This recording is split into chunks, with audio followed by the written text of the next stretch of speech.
Hello, welcome everyone. My name is Lisa Falsco. I'm President and CEO of the Alaska World Affairs Council. It's such a pleasure to see everyone here today for our program, The Arctic, Geostrategic Keystone of U.S. Security. Here in downtown Anchorage, Alaska, it's a brisk 9 degrees. The sun is out. We hope the air and the water is clean wherever you are around the world. Please do say hello to our speakers in the chat box. Tell us where you're calling in from and where you're located. And we're so glad you could join us. If you have a question anytime during this program, put it into the Q&A box and I'll read some of those questions at the very end of this program. The Alaska World Affairs Council is part of the World Affairs Councils of America. We have 95 councils around the United States. We're the largest international grassroots educational organization in the United States. And the Alaska World Affairs Council, like the US Air Force, has been in Alaska longer than Alaska has been a state.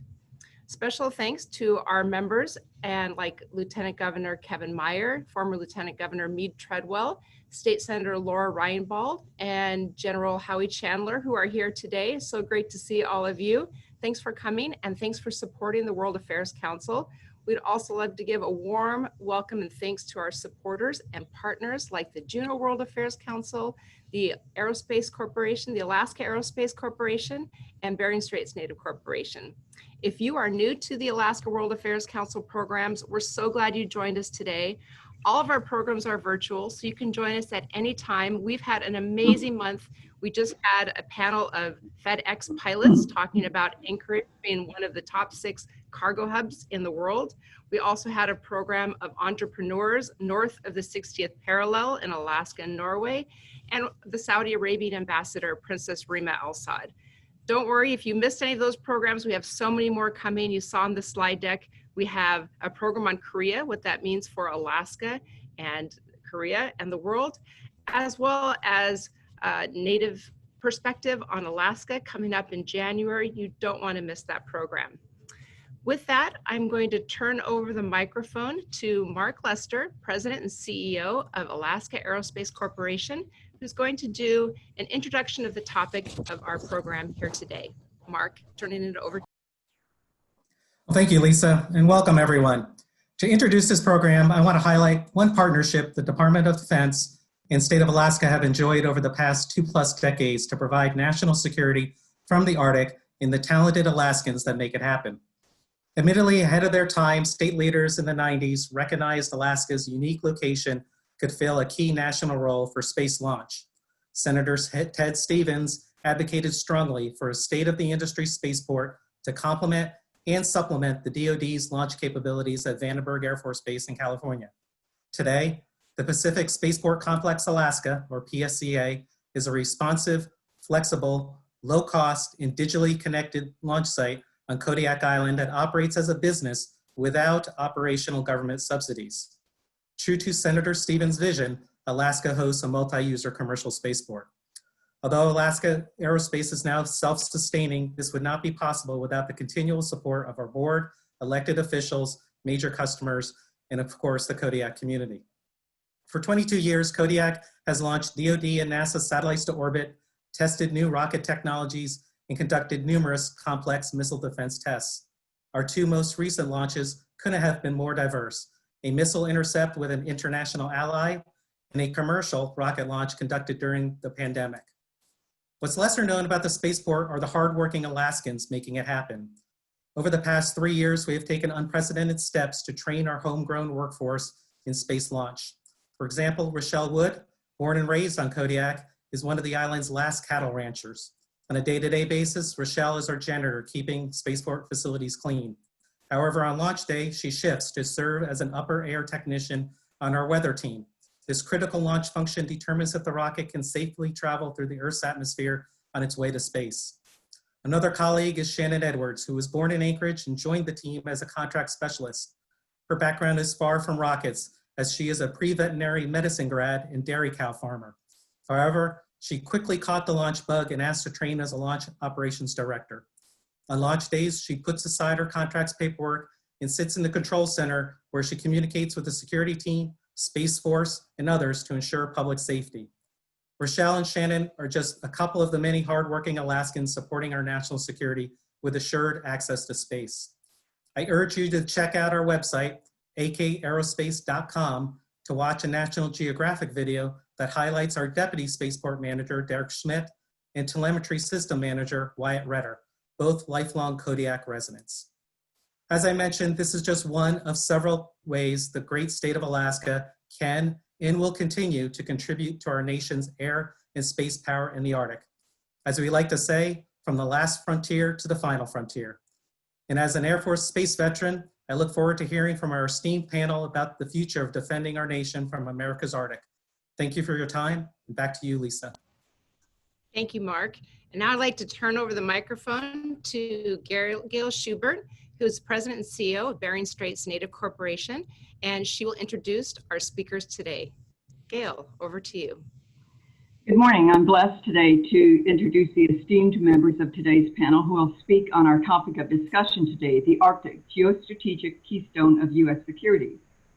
Secretary Barrett is the 25th Secretary of the Air Force, leading the Department of the Air Force comprised of the U.S. Air Force and U.S. Space Force. Among many other things, Secretary Barrett is responsible for the welfare of 695,000 active duty Guard, Reserve, and civilian airmen and space professionals and their families. Secretary Barrett oversees an annual budget of more than $205 billion, directing strategy, policy, acquisitions, technology, personnel, and risk management. Secretary Barrett also implements decisions of the President and Congress and fulfills combatant commanders' operational requirements. Lieutenant General David Krumm is the Commander, Alaska Command, United States Northern Command, Commander 11th Air Force, Pacific Air Forces, and Commander NORAD and Joint Base Elmendorf-Richardson, Alaska. General Krumm is a senior military officer in Alaska, responsible for the integration of all military activities in Alaskan Joint Operations Area, synchronizing the activities of more than 21,000 active duty and reserve forces from all services. As commander of the Alaskan region of NORAD, he directs operations to ensure effective surveillance, monitoring, and defense of the nation's airspace. So when the Russians come calling, he's responsible for chasing them out of our airspace. General Krumm also commands the 11th Air Force, overseeing the training and readiness of 5 wings and Air Force installations located in Alaska, Hawaii, and Guam. Lieutenant General Stephen Whiting is the commander, Space Operations Command, Peterson Air Force Base, Colorado. Space Operations Command is a field command of the U.S. Space Force, comprising thousands of space professionals and airmen worldwide. As commander, Lieutenant General Whiting leads the preparation, generation, and sustainment of combat-ready intelligence, cyber, space, and combat support services, and serves as the U.S. Space Force service component to the U.S. Space Command.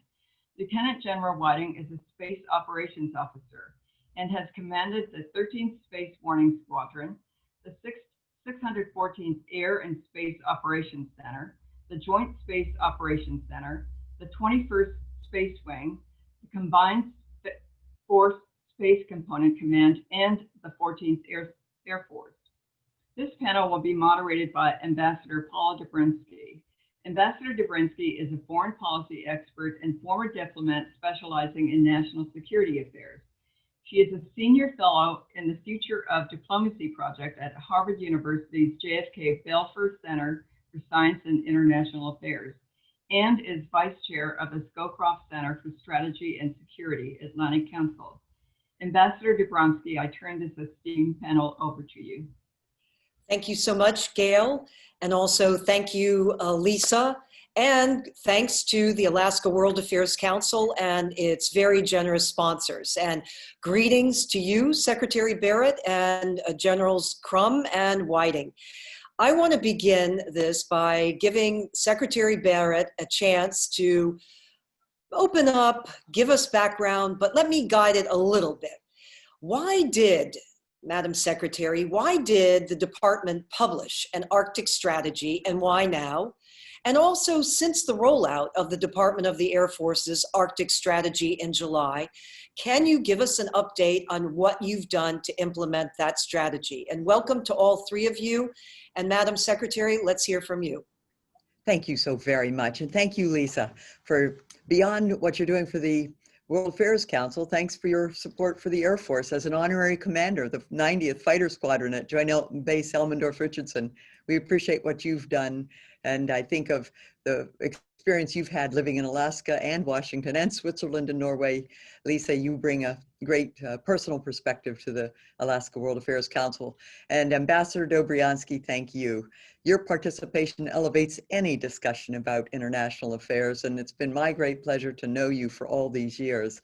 As chairman of the National Board of the World Affairs Councils of America, you know this audience so very well, and your service as the longest serving ever Undersecretary of State for Democracy and Global Affairs. You really are familiar with polar issues, North and South.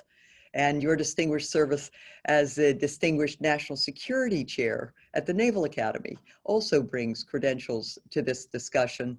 We're particularly delighted to have your leadership in this conversation today on the strategic region. Thank you. Thank you. When I think about Evangeline Atwood's work founding the Alaska World Affairs Council and also her 50 years advocating for preservation of Alaskan history, I imagine she would celebrate this historic occasion. With the Arctic strategy, the Department of the Air Force elevates its focus on the high north. You see, we recognize the geostrategic importance of economic, environmental, and demographic stability in the region. We're motivated to maintain free and open access for benevolent actors in the Arctic. To begin today's conversation, let me just quickly mention three key concepts. First, why the U.S. Air Force forces, air and space forces need to have a comprehensive Arctic strategy. And second, how we'll address the strategies for focus areas. And finally, we'd like to discuss the way forward a little bit. And then, of course, we look forward to the questions that you and the team, the listeners, will have. So many times you've looked at a globe from the top and you recognize the Arctic's vast expanse of water, ice, and land. Yet those vast expanses shrink when we consider the growing maritime access, the newly discovered accessible natural resources, and the competing sovereign interests in this area. The U.S. Geological Survey estimates that the Arctic holds nearly a quarter of the Earth's undiscovered recoverable petroleum, 13% of its oil, 30% of its natural gas. Unsurprisingly, no country has a permanent Arctic military presence comparable to Russia's. With almost 25% of Russia's GDP originating from north of the Arctic Circle, Russia's active investment in this region is predictable. Meanwhile, China is trying to fortify its putative claim in the Arctic via its One Belt, One Road initiative. Naturally, China wants access to Arctic hydrocarbon resources and an estimated $1 trillion worth of rare earth metals. Historically, the Arctic has been predominantly peaceful. However, with sea ice patterns changing and the prospect of Arctic shipping lanes, polar access entices new possessory claims. In light of the shifting Arctic landscape, our Air and Space Force's Arctic strategy identifies 4 focus areas. First, we're increasing vigilance. We're enhancing existing defenses and upgrading the aging warning systems that are fundamental to U.S. national security. This includes everything from routine weather forecasts and more consistent communications to emergency missile tracking and other threat detection. Second, we project power through combat credible forces. They detect, they deter, and if necessary, they defend against aggressors. When the planned complement of F-35s arrive at Eielson Air Force Base, Alaska's unparalleled concentration of 5th-generation fighters will project unmistakable influence. In addition to vigilance and power projection, our third focus for our Air and Space Forces is cooperation with our allies and partners. The United States deeply appreciates its strong defense relationships with 6 of the 7 other Arctic nations. Building on our shared democratic values, the Air Force is enabling interoperability and expanding training with our allies. And as you know, one of the world's premier exercises is Alaska's Red Flag, which brings together hundreds of US, allied, and partner service members from around the globe to train in a deliberately challenging environment. Meanwhile, the Space Force is cooperating with allies and partners through exercises and satellite launches. Fourth and finally, preparation. Air and Space Forces are preparing for Arctic operations. As Alaskans know so well, unique challenges affect infrastructure, logistics, and communications in the high north. So our strategy is to prepare. Alaska's Cool School teaches air crews to survive, thrive, and win in extreme cold and darkness.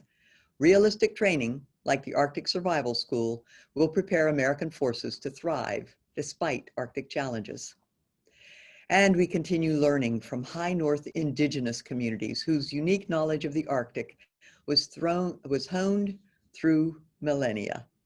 So there it is. Our Arctic strategy is to have Arctic stability, which requires a commitment to vigilance, to power protection, projection, to cooperation, and to a commitment to preparation. Alaska is a natural, though to some people, a counterintuitive bridge between Europe, the Indo-Pacific, and North America.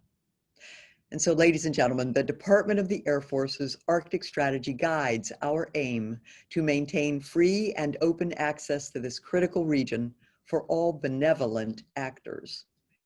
Today, I'm joined by Lieutenant General Dave Krumm, who you've heard from, or you've been introduced to quickly already. Dave Krumm, General Krumm, lives and breathes the Arctic.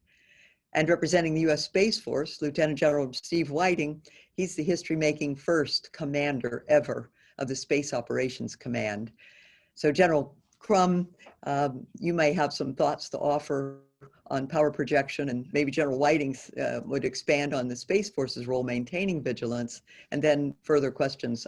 I'd be welcoming of further questions and comments. Thank you, Madam Secretary. The release of a service-specific strategy is just an acknowledgement of the increasing importance of our Arctic, and by its very nature, Alaska. And I'll expand, the Secretary just said something very key, and that is Alaska is a natural bridge to Indo-PACOM, Europe, and North America. And it's counterintuitive because we all grew up looking at that 2D map of the world. And when you saw Alaska, you saw in the far left upper corner, and it looked as far removed from Europe as did Hawaii. But the reality is much different. When you look at the top of the globe, like the Secretary talked about, it becomes apparent to you. The flying time from Fairbanks, Alaska to Berlin is almost exactly the same as it takes to fly from Washington, D.C. And it's many more hours faster to fly to Moscow. When you go to the Indo-Pacific, when you fly from Anchorage to Seoul, you get there hours before you would get there if you flew from Hawaii. Something that's just not intuitive to us because of that paradigm that we grew up with.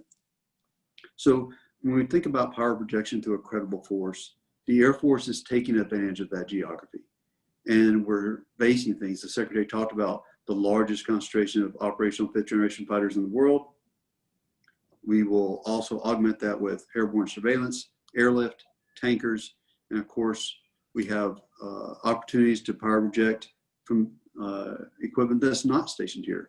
Eielson Air Force Base is a power projection platform for our bomber task force, which has been doing missions all over the globe, arriving there in a timely and unexpected manner, and using Alaska as its starting point. The upgrades to Clear Air Station allow us to project space power. All of those combined together work to build that line of effort for the Air Force. And Ambassador, you asked some of the things, and the Secretary talked about some of the things she's done to implement already. I would also tell you that it's not just resourcing equipment and materials that have to be used up here in the Arctic, just as a different environment.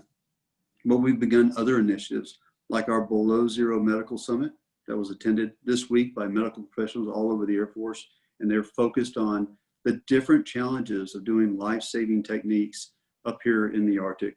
We've also been working very closely with the Commander of Air University, Lieutenant General Jim Hecker, where how do we incorporate Arctic learning and Arctic knowledge into all of our professional military education, starting from when we bring cadets to college, to SOS, to senior developmental education, and onward.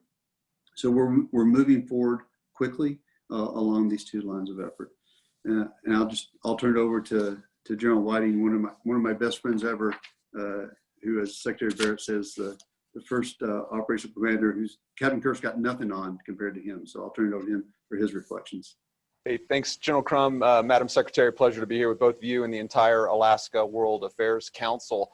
You know, the Arctic in general and Alaska specifically is clearly very important to the United States Space Force. And personally, for me, it's nice to reconnect with so many Alaskan leaders, given I had the opportunity to serve at Clear Air Force Station right there in Anderson, Alaska, 75 miles south of Fairbanks on the Parks Highway about 15 years ago. It was truly a privilege to be there. But as Secretary Barrett said, the Space Forces and the Department of the Air Force's first priority in the Arctic is to enhance our vigilance, and specifically to defend the homeland by providing improved warning information, while also for Space Force defending the space domain by having a better awareness of what is going on. And Alaska is vital for unique reasons for both of those missions.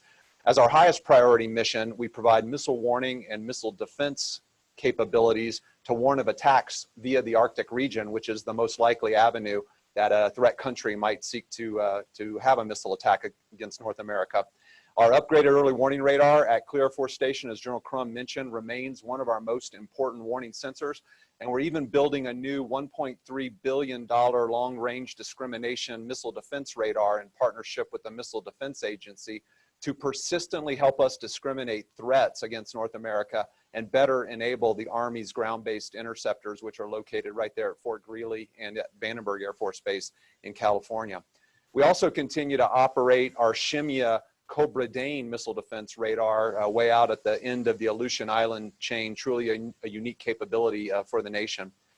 And then I'd also highlight that we use all of these sensors to persistently surveil the polar orbit regions, which allow us to constantly monitor for threats against our highest priority satellites, and also seek to help us ensure that we don't inadvertently have any collisions with orbital debris in any active satellites or manned objects like the International Space Station.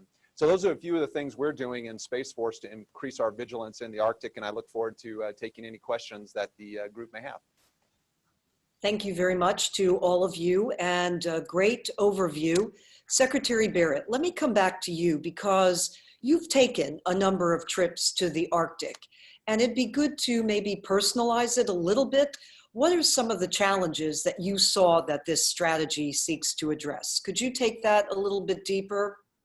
Sure. Thanks, Paula. Yeah, living there and during my time as ambassador to Finland, and I've been a frequent visitor to Alaska with a brother that lived there, a brother that worked there, and two nieces that are there.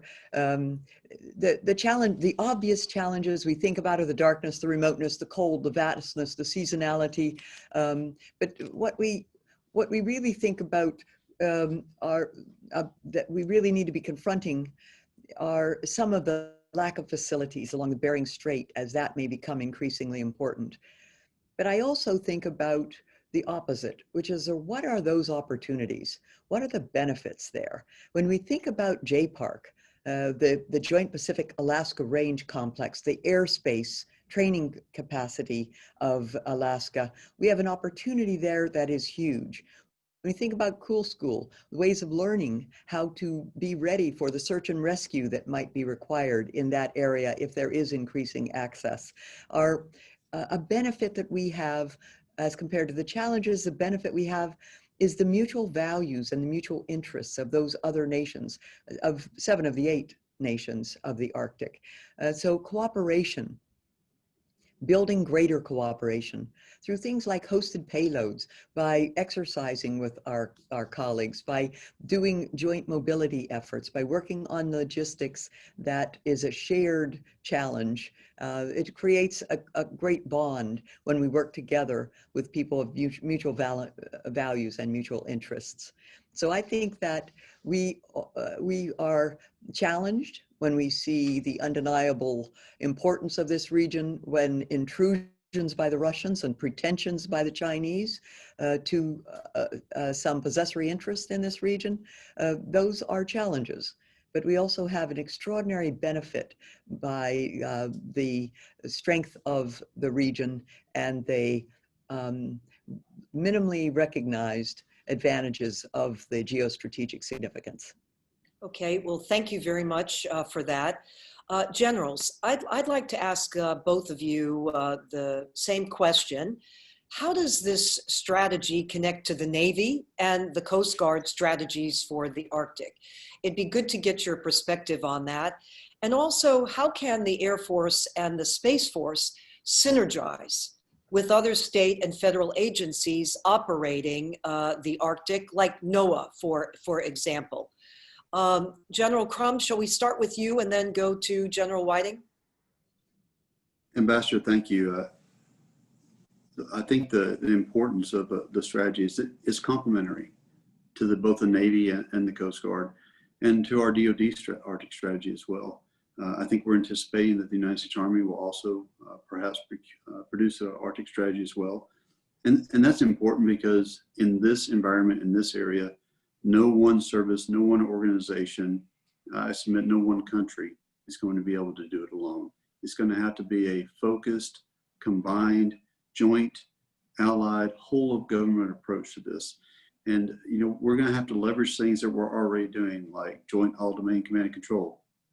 JADC2 is going to be an important fixture as we work forward to do these kind of strategies. Specifically, Master, to your question, the Coast Guard, they are Arctic experts, and we rely on them heavily. Admiral Matt Bell, District 17, are world experts in search and rescue and recovery, and we're going to need that to perform our operations here in the Arctic. The Navy is moving forward with more exercises, more participation. We're looking forward to more participation in Northern Edge, the exercise that's coming up. And then for the other whole of government, things like NOAA, meteorological capabilities are essential. The environment and climate up here is rapidly changing, not as well understood as other areas of the globe. And we need those terrestrial and space-based systems to work together. So it's not going to be done just by the Air Force or just by the DoD. It's going to be done by all of us. Stephen, all right, thank you. And General Whiting, please, thank you. Thanks, Ambassador. And General Krumm, I'll just build on your comments. Of course, we have a very vital partnership with the U.S. Space Force and the U.S. Air Force. Many of General Crumm's wings provide logistical, installation, medical, morale services for the Space Force in Alaska, and we certainly appreciate that. But I do want to highlight some other partnerships. We are utterly at the hip with the Alaskan Air National Guard at Clear Air Force Station. In fact, they provide a majority of the military manpower there. We do have some active duty Space Force professionals, but the Alaska Air National Guard is just fantastic teammates. They've been there for over 15 years now with us, and we could not execute our missions from there without the Alaska Air National Guard. I've already mentioned the partnership with the Missile Defense Agency, both at Clear and at Shemya, just vital to the nation as we continue to provide the latest upgrades into those sensors. The U.S. Navy, General Krumm mentioned that briefly, but the Space Force also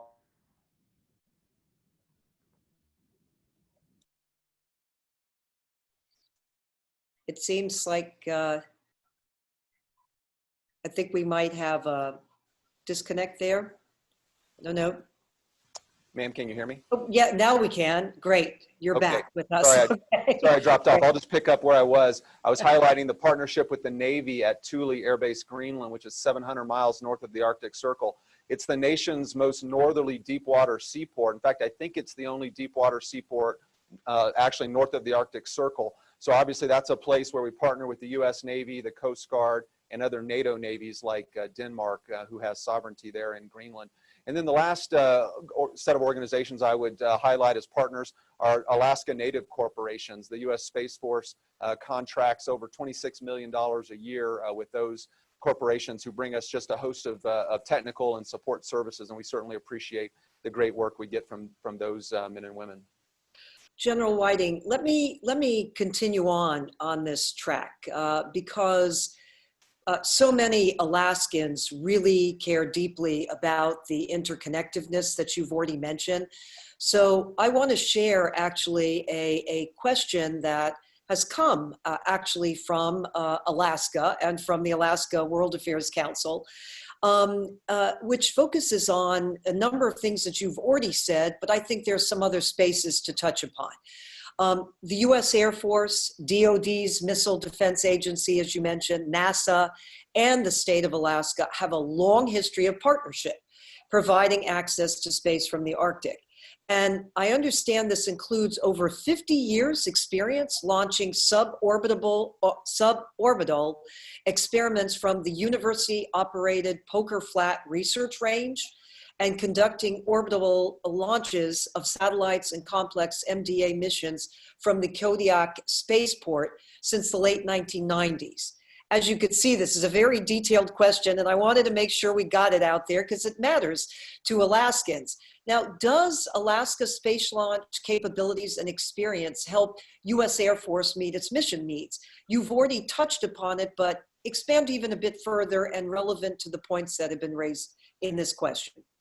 You bet, Ambassador. And let me say right up front, absolutely, the experience that Alaska brings and the capability Alaska brings is very helpful to the Space Force and other elements of the Department of Defense and the U.S. government. I really appreciated seeing those pictures over Mark's shoulders earlier of the great space launches there. That inspires us in Space Force. But I'll say that the department has benefited so much from these launch and test capabilities and the experience of these Alaskan locations, particularly from the specific trajectories that we can access from both the Kodiak launch facility and Poker Flat. So I absolutely anticipate that we will continue to utilize these unique launch sites from Space Force and other DoD and government capabilities. Now, as you know, we also are partnered very tightly with commercial launch companies, and we follow them for many of our launches. And so where commercial launch is where we will mostly be, but there will always be test and prototyping opportunities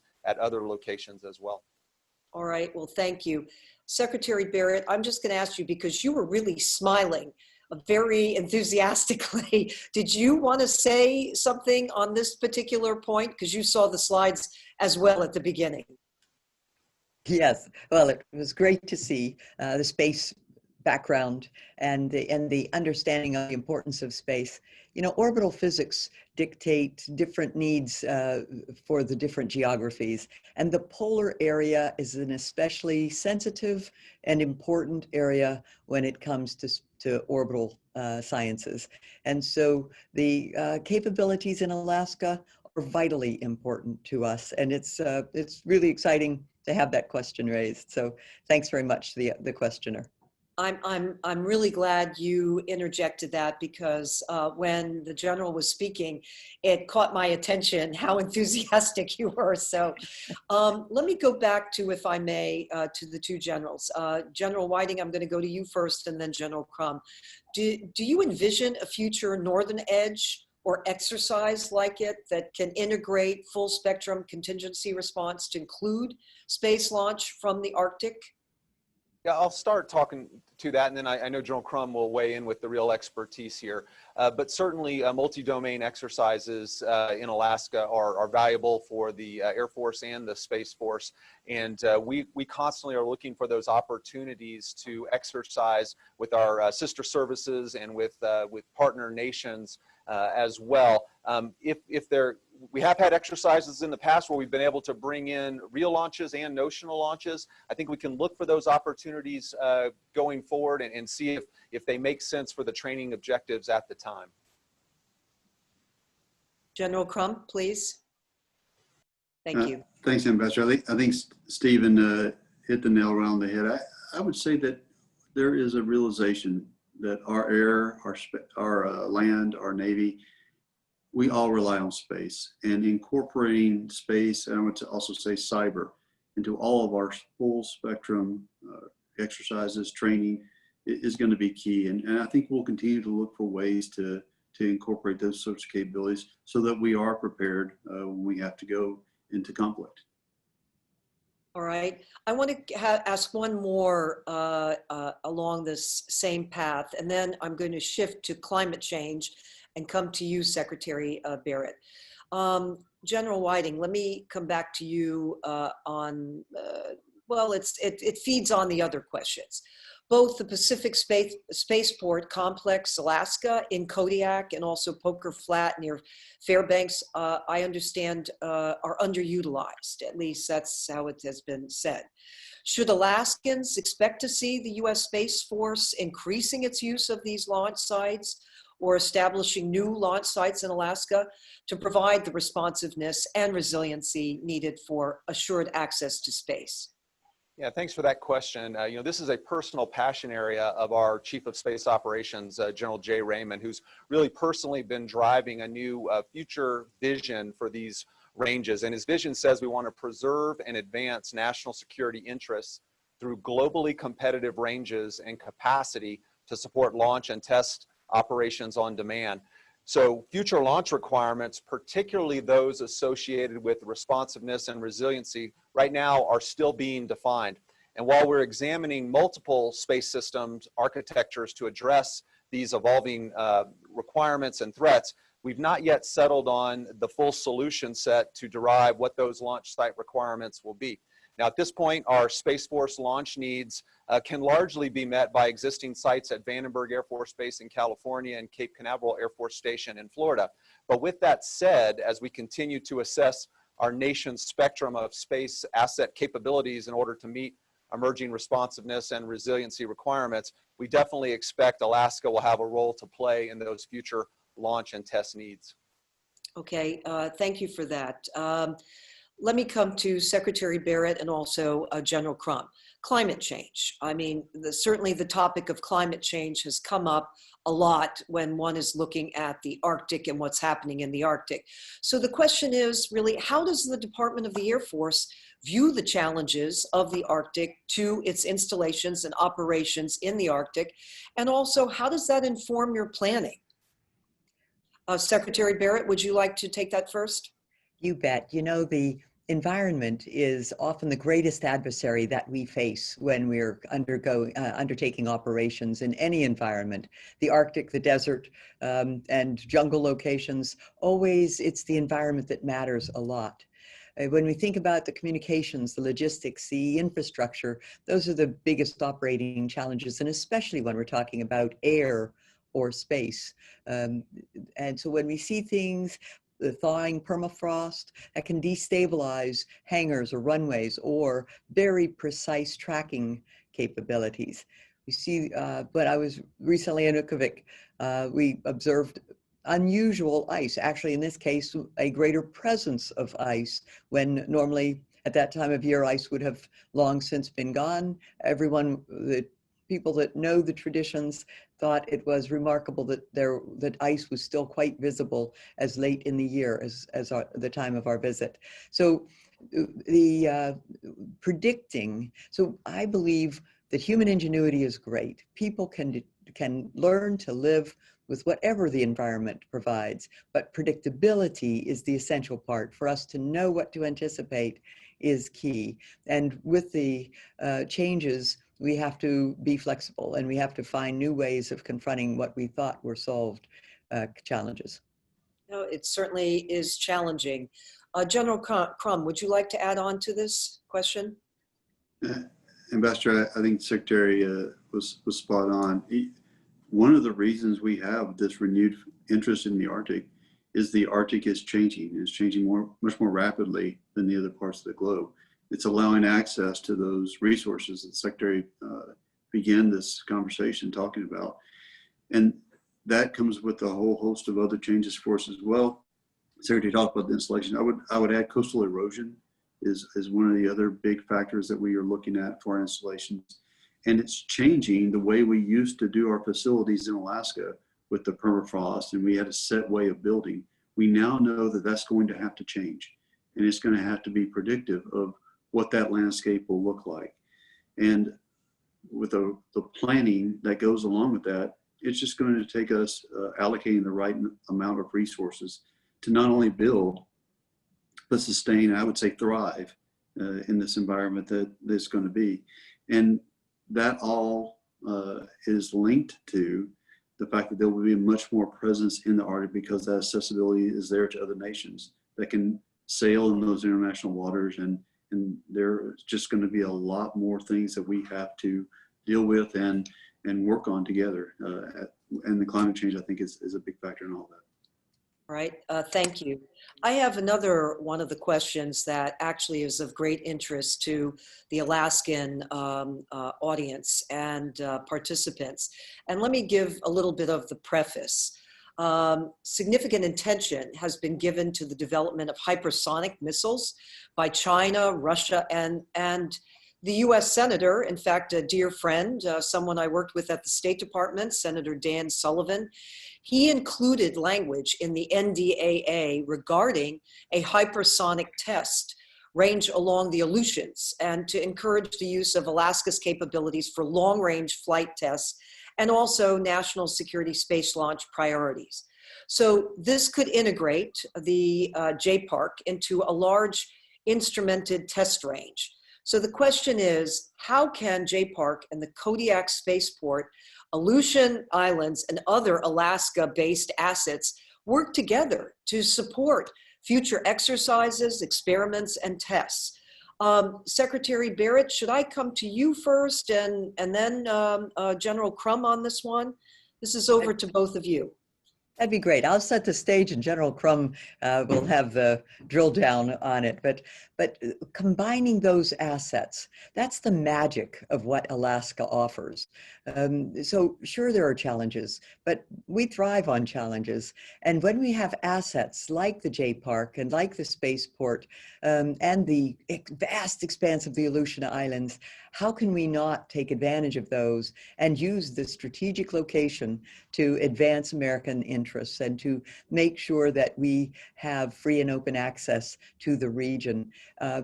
Hypersonics and long-range flight tests, these are opportunities for us to get smart, use our capabilities, and really, Alaska is the gateway to so much of America. And these technologies, it will be no less the gateway with the use of these technologies. In fact, I think that these technologies enhance the importance of Alaska to the rest of the United States and does also provide a focus on the importance of Alaska to the rest of the world. Okay, thank you for that, General Krumm. Ambassador, there's no doubt that the future of warfare, hypersonics is a part of it. And the vast distances that those weapons take and the grounds that they can travel in such a short amount of time just dictates that we look to wherever we can utilize geography. And when you have a state that goes from the equivalent of Jacksonville, Florida to San Francisco, if you lay it over the lower 48, it gives you a sense of the expanse the Secretary was talking about that we have available to us up here. So I think there's going to be a number of opportunities to use the JPARC. When you talk about weapons, when you talk about warfighting capability, we do have test ranges for hypersonics, but I think as we continue to advance those weapons and advance where we are with that, we're going to have to open up to more opportunities. And I think Alaska is going to be a very key part of the consideration on what we do. All right, thank you for that. Generals, I have a question for you on a topic that actually I spend a lot of time with, because I've been up to Svalbard, and I actually have seen a number of the science facilities there. And of course, the Russians have been building bases, certainly in trefoil. So the question is, and let me go to you, General Whiting, first, and then we'll flip back to General Krumm. We know that the Russian continues to emphasize the military importance of the Arctic, and it has done so by its buildup of its bases and also its deployed submarine activity, which also, I'll add, the Nordic countries focus on very extensively, particularly Norway, as I mentioned, with Svalbard being a focal point. So how does the Air Force assess Russia's Arctic interests? Has the threat assessment changed, in your opinion? General Whiting, let's go to you first. Yes, Ambassador. First, we shouldn't be surprised that the Russians are in the Arctic. Obviously, as an Arctic nation with just an enormous amount of land area north of the Arctic Circle, they also have just an extremely long Arctic coastline. We expect that, and they have a significant economic, interest there. Not surprising that the Russians are there, but the real question is, what are they doing there and what type of systems are they employing? And when they put systems that can threaten North America, then we see that strategic buffer that we've always thought of the Arctic as being essentially going away, and the amount of time that the Russians could potentially use those systems to threaten North America then becomes reduced, which just highlights the importance of Alaska and why we're modernizing the systems that we have that create the vigilance in the Arctic that we need. So we obviously are very interested in what the Russians are doing to understand what potential threats those could bring to the United States and North America. All right, thank you for that. And General Krumm, your perspective? Yes, Ambassador. I think Stephen said it absolutely correctly. Russia has made it a national priority to secure those current and future assets. The Secretary talked about some of those natural resources. So it's really matching its commercial investments with defense investments as well. And that strengthens its ability to control that what she considers to be its territorial interest, and its ability to control the northern sea route, which will allow passage for much shorter time periods of cargo through the Arctic. And I don't think we should be surprised by that. Stephen talked about it. They're the largest Arctic country. They have the most coastline. I think by this strategy and what we are doing, America has made it an equal priority that we need to safeguard our interests, our national interests in the Arctic. And that's important because what this goes to, Ambassador, when we think about where we are, and the Secretary talked about the Arctic has been a peaceful area. And it's been a peaceful area and there's been a rules-based international order there. And we want that to continue. And I think that there has been some concerns with how Russia has desired to regulate maritime passage in the northern sea route, treating those things like territorial waters, and the rest of us would consider that international waters. And I think that we understand that that presence that they have will strengthen their ability to enforce their view of how they want to do that. And I would say, our virtual capabilities are great. I think this conference is a wonderful example of what we can do virtually. But a physical, sustained presence allows those who are there to set the environment and set the rules. And I think it's going to be important for us to understand that we, along with the other 7 Arctic nations, need to be there in order to make sure that that rules-based order and that peaceful Arctic continues. And so I don't see the threat increasing. I think the need for us to be there and work together increasing. All right, well, thank you for that. As I mentioned, that was a topic that I really follow a great deal. I follow Russian Minister Shoigu's statements. He places a high premium on the Arctic in his statements, and he follows very closely what the Chinese are doing up there. I want to go to NATO. Secretary Barrett, is there a role for NATO? And not just individual allies in the Arctic. Tell us a little bit about the NATO role here in this case of the Arctic strategy. You bet. There's an important need for NATO in our Arctic strategy. 4 of the NATO allies, Canada, Denmark, Iceland, and Norway, Denmark including Greenland, are NATO allies. They're members of NATO. 2 of the NATO Enhanced Opportunities partners, Finland and Sweden, are among our Arctic partners. So NATO really has a key role. It's not just the Atlantic, but it's as we look at the globe from the top, rather than from our usual Mercator-induced view, we see that it's very close territory up there, and our Arctic allies and partners have a unique high latitude, operational proficiency, and we want to work with them in our Arctic development. I'm really glad to hear you say that, because I know certainly that the Secretary General of NATO, Stoltenberg, being Norwegian, he placed a high premium on integrating an Arctic strategy into NATO. And there was last year the rise of the Atlantic Command, and actually where the Arctic was brought into NATO deliberations. And so you are certainly spot on in terms of your comments, Madam Secretary. I have one question for all 3 of you. And that is that there's much made of the differing approaches to the North American and European Arctic among the United States, Canada, and NATO allies in Europe. And are you seeing those perspectives change? Or where does more work need to be done to actually seek to try to harmonize these views? Do you see that, is there tension over the potential for greater allied activity in the region? Secretary Barrett, may I go to you first?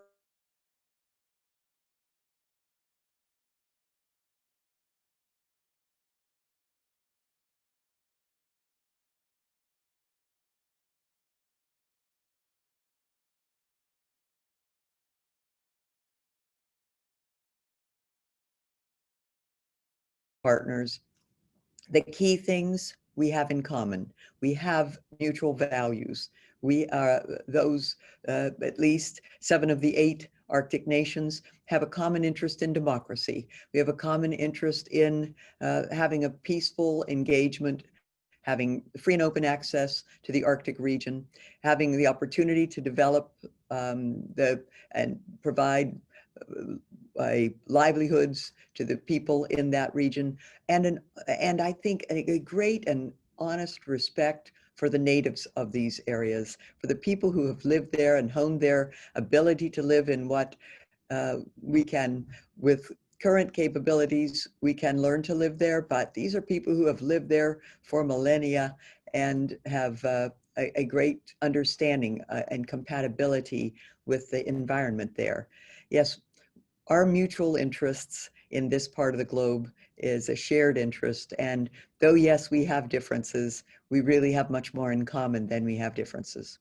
Okay, thank you for that perspective. General Krumm, would you like to comment on this as well?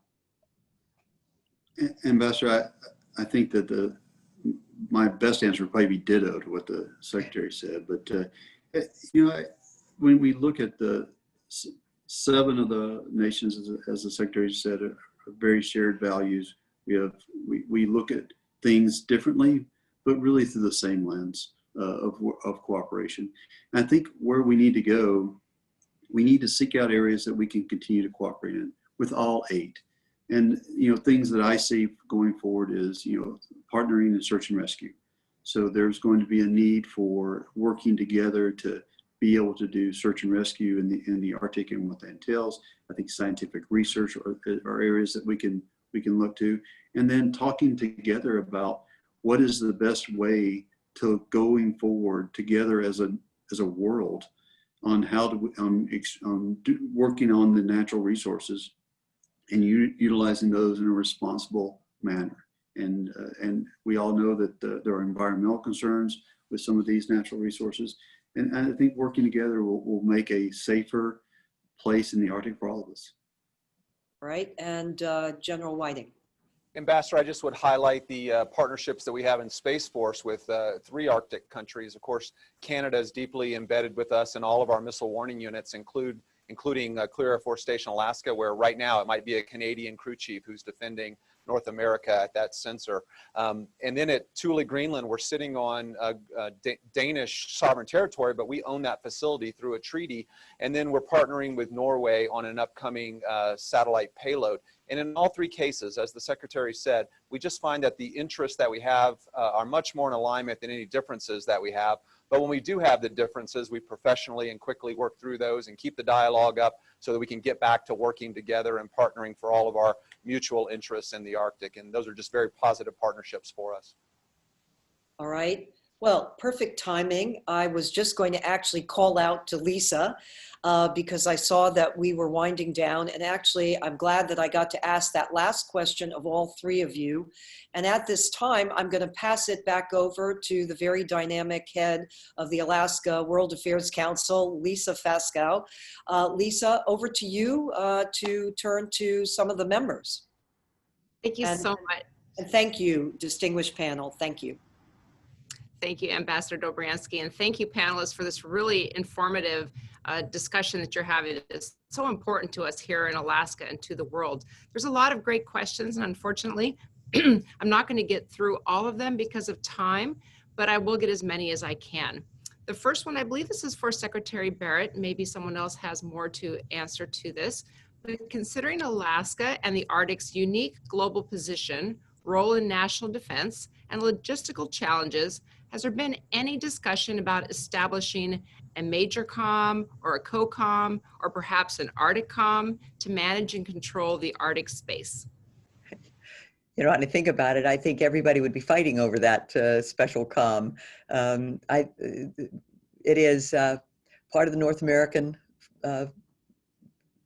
NORTHCOM now, and rather than making changes, I don't anticipate that there would be a unique Alaska COM, but everybody is respectful of the importance of Alaska and its association. It's the bridge between NORTHCOM and Indo-PACOM and EUCOM. So the European theater, the Indo-Pacific theater, and the North American theater all respect and appreciate and lay some claim to Alaska.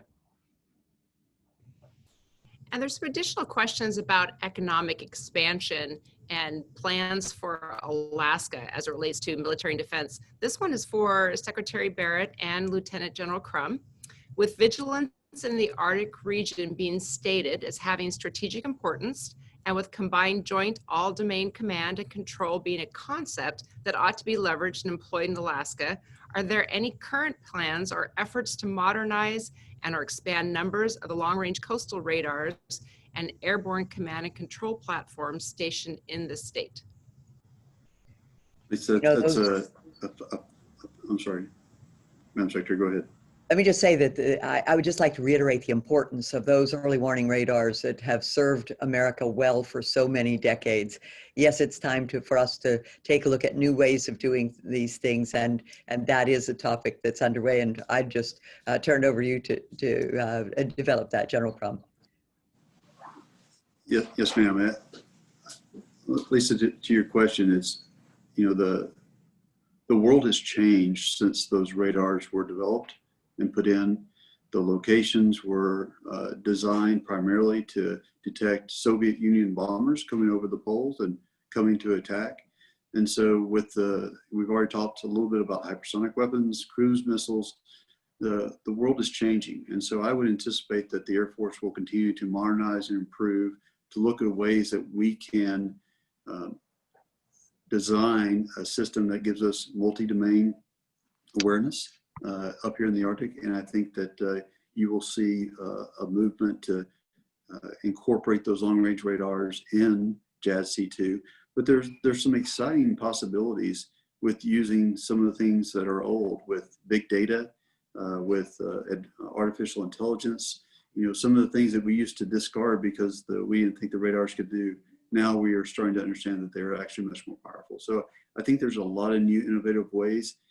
It just doesn't mean building new stuff. It means using the stuff we have in a better way. And I'm not sure who would like to take this question, but this is really interesting. When we talk about Alaska, and those, sounds like all of you have been to Alaska, we don't have a lot of ground transportation infrastructure. And so the question is, key to a successful air and space program is a need for a strong ground support.